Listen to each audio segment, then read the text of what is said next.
L'histoire à fleur de rue, le visage des quais, la perspective des monuments, une simple traversée de Saint-Pétersbourg est source d'inspiration.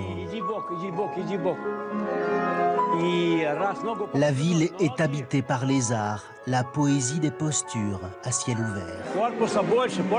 Le chorégraphe Boris Seifman se nourrit de cette atmosphère depuis 35 ans. Ce décor en apparence figé, où les statues semblent crier leur envie de danser.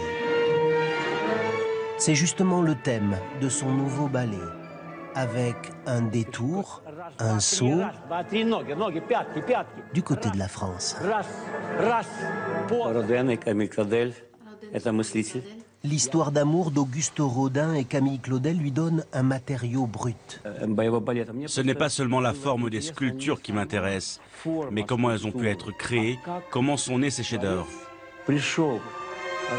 La passion dévorante, l'énergie créatrice, la jalousie entre les deux artistes font la chair de ce spectacle, tout en mouvement, une façon d'animer les célèbres sculptures comme le penseur ou le baiser. Boris ne demande pas que j'exécute les pas de danse, il exige en permanence de l'émotion. Il veut que j'entre dans la peau de Rodin. Rodin disait à ses modèles de bouger pour saisir le vif d'une attitude. Camille Claudel insufflait de la vie jusqu'à la pointe des doigts de bronze. La sculpture serait-elle un instant de danse arrêté? Tout est lié. On ne peut pas distinguer la sculpture de la danse. Nos gestes sont comme la matière d'une statue qui prend forme. Chez Boris Seifman, les salles de répétition se sont muées en ateliers d'artistes.